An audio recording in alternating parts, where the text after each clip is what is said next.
Honorable Madam, Nizamabad Parliament constituency is the home to the legacy of Sri Ambati Shankar Garu, a prominent freedom fighter who drove away the Razakars, the private military of Nizams of the erstwhile Hyderabad state, and upheld its Rashtra Dharma.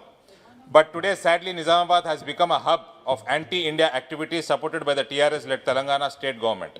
Recently, more than 72 Rohingya immigrants acquired Indian passports, out of which 32 were obtained from single address in Bodhan town of my parliamentary constituency. Upon initial investigation, it was found that all these illegal Rohingya immigrants initially obtained Aadhaar cards in West Bengal.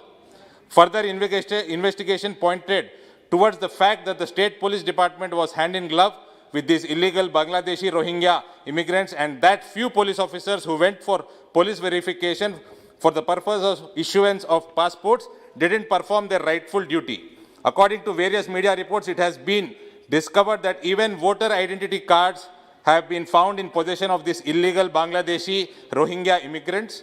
In addition to this, it has also been discovered that around 46 Rohingyas were detained in Jammu earlier this month, and at least 3 legislators of MIM political party, whose presence is largely confined to Hyderabad, Telangana, are under scanner after the names of these 3 legislators have surfaced during questioning of these Rohingyas for facilitating their entry into Jammu after infiltrating into India from Myanmar via Bangladesh.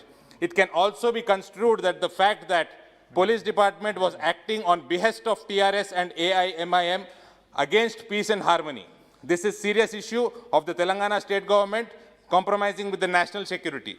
Madam, यही Rohingya बैंसा में जाकर communal riots create किए थे, यही Rohingya पूरी तेलंगाना में spread होकर communal riots create कर रहे हैं, और वहां का सरकार जो काय का सरकार मुझे समझ में नहीं आता है, हिंदुओं का मर्डर हो रहा है, हिंदुओं का घर जल रहा है और हिंदुओं को ही जेल में डालते हैं.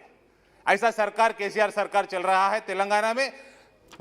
Therefore, Honorable Speaker, ma'am, through you, I request the central government to initiate a fair inquiry and punish everyone involved according to the relevant laws in this regard. Thank you, madam.